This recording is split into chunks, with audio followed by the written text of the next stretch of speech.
So I had my green out today and I wasn't able to actually go ahead and wear it because unfortunately things did not go into our favor at all today. I still have some blue on, which of course brings forward the men in green, which is the men in blue, apologies, which are coming in tomorrow to go ahead and play a knock and open up the tournament. But so much can be said about this. So much can be said. Oh my word. What a game. What a game, because it raises so many questions again from the camp of the men in green. Because, I mean, it is true that New Zealand are that one team that always come out as one of the most likable teams in international cricket, and so much cannot go wrong with them. But the way they've been playing within the conditions of Pakistan, and we've seen the glimpses of that in the Tri-Series. I admit that as a fan, there was a little bit of heart adjusted to be maybe making that prediction to say that Pakistan was going to go ahead and actually be able to start this tournament on a winning note. But you have to keep into check that New Zealand are a calculated team, but also at the same time that the mercurial aspect shines through. It's being mercurial all over again, because I felt as if that I was trying to predict the unpredictable. When it comes to Pakistan, you are always predicting the unpredictable, so you can't say. The prediction was based solely on the idea that, hold on, there are two games that have not gone in Pakistan's favor. Can Pakistan send a small little tweak of the average mercurial Pakistan surprise that comes out of nowhere for them to be able to clinch a victory over the Black Caps in this first match on home ground or on home soil? But that wasn't possible, right? And unfortunately, we weren't able to deliver on that aspect. The problem here that you're able to see is that there are serious issues for the men in green. So, the issues are that there is not enough depth in that attack. I mean, right now in that bowling department, there is the lack of a quality spinner, because the problem is not that that basically the batting wasn't able to come through for today, but the problem was that 320, 330 can be on an exceptional day be chased down, and it can be a big story that the men in green will talk about, that the whole team will talk about, that the country will talk about. But that is also something that it happens on some occasions. It can't always happen. It is not something that is always going to deliver. There will be issues, and we have just seen that right now, that it wasn't possible.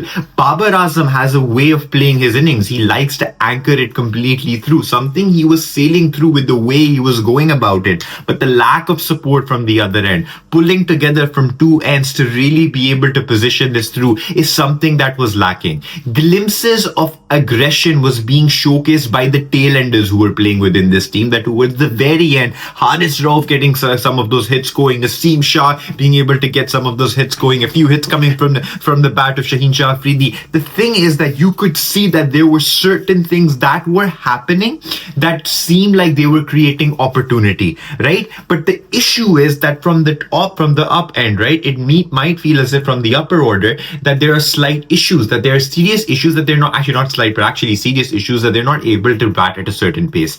Complete 100% reliance cannot be made on a Fakhar Zaman.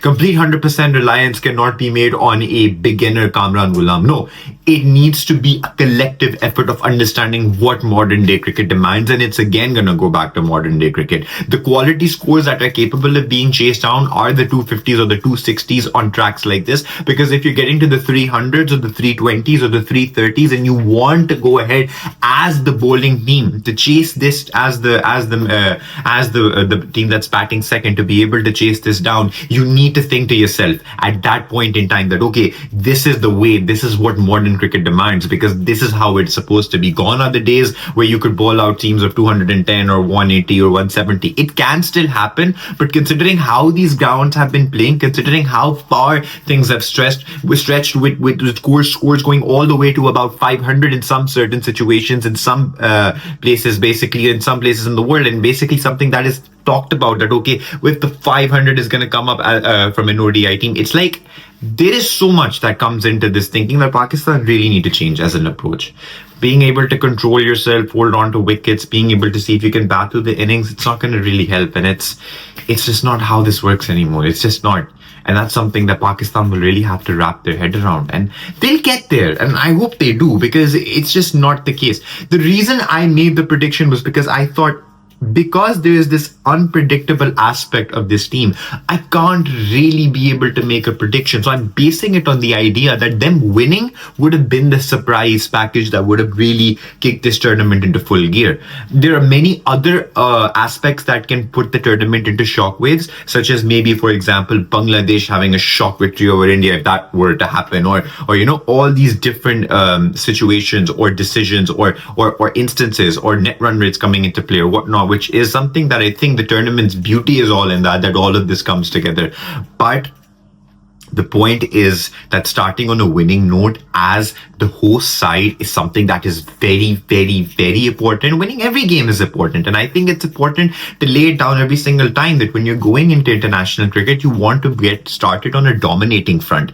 And there was so much patriotism around the stadium right now, so much support, so much love and enthusiasm that everybody would have really wanted to go home with a feel-good moment. And I know that them as a team want that for their country as well. They do want that for their people. It can be seen that they really wanted it, right? But it's just not coming together because there are basic problems within the order, within what has been selected. And it goes back to team selection because the right decisions are not being made. Not having a quality spinner in those middle overs, in addition to Bra, is not is something that is needed. If you have a Brad Ahmed, it's amazing. You need a Sajid Khan. You needed somebody else to actually spin that around together with him. And Khushal Shah is not cutting it right now for the team. Khushal Shah is a great player. And in the end, maybe over time, there might come a moment where he might be able to well groom himself into like a quality cricketer. But the problem is right now, that is not what was needed. It's not a tournament of a lot of ifs and buts, mind you, as well. Because if you take a look at it, it's like 4 teams in each group, right? You have Pakistan, you have New Zealand, you have India, and that is a demanded game by the broadcasters to have Pakistan go up against India. Then you also have at the same time the 4th team in that round, which is Bangladesh. So there's not a lot of ifs and buts about net run rates when you're dividing groups into 2, which is basically 4 of each, because it can honestly go either way. So you have to factor that in, that there's not a lot of room for a lot of mistakes. You have to win those games if you want to be able to make it to the semi-final. A win against New Zealand, a win against Bangladesh would have put them very much into the fold of being able to get through. But if, New Zealand are not able to pick up a surprise win over India, if India are able to sail through all their games, it kind of just simplifies a lot of things, because New Zealand as a dark horse are capable of beating the weaker teams. Or if they have to go up against Bangladesh, then things might not look to be in that direction where, things would be positive for Pakistan. So Pakistan as the host nation, I think there's a strong pressure for them to make it to the semi-finals. But a lot of questions are going to be raised. So where do we go with this? Look, Fakhr is not all you can rely on. And again, I've gone over this before. The whole way of how you approach those innings has to change. Babar Azam has the anchor mentality. If it is, so be it. But then coming at the wrong end in the batting order is going to cause issues. Haris Rauf is bowling well. But again, you're losing it at the plot at the end, because the problem, again, in the batting, there are basic problems that we've always talked about. But in the bowling department, there are serious gaps or serious issues. Shaheen Shah Afridi has been going for a lot of runs because these things cannot be brushed under the carpet as to what's been going on. I mean, if you take a look at the game against New Zealand before this, the 300 plus total that was put up in the first match of the Tri-Series because of the way Glenn Phillips went about things, then the way things went about in the last ODI, Pakistan just lose the plot halfway through. And just talk about the game against South Africa as well, because even if that comes off as this victory or this march of happiness for the men in green of being able to clench a victory where we were able to chase down 350 plus runs, and wow, that feels amazing, right? The thing is, at the end of it, even if you have been able to chase down those runs, the question comes back to your bowling department. It does come back to, why are you getting hit with 350 runs? That is a serious topic. Are you telling yourself that? Are you putting yourself into those shoes of thinking that, okay, we can't let this go out of hand? Because with Pakistan, bowling is what you associate with the team. Bowling is what you associate with particularly the men in green. The men in green is all about the flair in their bowling department. department, the way the spin comes through, the way the reverse swing comes through, the way the pace really goes straight in, because it has been known as the pace ball factory of international cricket. This is all that needs to be thrown to the playing field. And right now, it does not feel like that is happening for us. Patriotism is running high as a Pakistani. I'm not even in the country right now, but I honestly believe that I will find any opening that I can to be able to hold onto my phone or connect to any source or whatnot to be able to watch Pakistan just play, because that is what it means to be a supporter of your team. That is what it means. That is what patriotism means. So again, a lot will be raised, and again, now you're heading into a big game. Some credit needs to be given to the way Khushtil Shah went about. In his batting department, it really proved a point. 69 of 49, attacking the way he went about his innings, that is exactly the approach that was needed. Babar lacked it significantly because the innings do not require, the innings only require the anchor performance if someone is leading from the front and being able to support you on the opposing end. If that is not there, then there are serious issues that need to be considered. That, okay, are we going to be going for an anchor, for a way to anchor the innings along, or do we need to be able to take the charge and lead from the front? Because bringing it deep into the fold is very important, but to be a big match player, these are the innings. These are the innings you're going to think about when you want to be a big match player. The 230 or the 240 chase, or scoring the 100 or scoring the 70 or scoring the 80 is great and all, but the real performance, the real kicker of an innings is going to be the one where you're going to be able to clench a victory out of the jaws of defeat. That is the real win, that right there. That is why we talk about the 2022 innings of Virat Kohli against Pakistan in that first T20. So Khushtil Shah, the way he was going about his approach today, the thing is, that is a serious attack that is being put forward. That is a positive way to look at it. Salman Ali Aga going ahead, putting a couple of knots. The tail end is coming again. So there's serious questions that need to be considered when it comes to the way the batting performance was delivered as far as the team is concerned today. And we've talked about it so many times that it's become a little bit of an overboard or a repetitive topic, but you don't really know where to go with this, right? But even if you take a look at the numbers, right, in the bowling department for the men in green, Haris Rauf gets about 2 quality wickets. Amazing. Great job, right? 83 runs going at it in 10 overs. It doesn't matter how much pace you have, right? It doesn't matter how much pace comes to the plate. If you're not able to pick up wickets, the key moments of the game, or be able to really put some proper pressure on the opposition, you're not able to really deliver yourself through. And then you look at Naseem Shah. Naseem Shah has been bowling well, actually. If you look at the game against New Zealand, but before this, but even today, you did feel as if that it's not coming together the way it's supposed to be. Abrar Ahmed gets a wicket as well. It's just Pakistan are losing the plot in that 45 to 50 over mark. And it comes to death bowling. Death bowling is not the same as it used to be when it came to the men in green. Something is missing there. Something is missing to control the innings, to be able to really control these things. Because remember, a 320 in an ICC tournament is equal to a 350 or a 360 in bilateral cricket.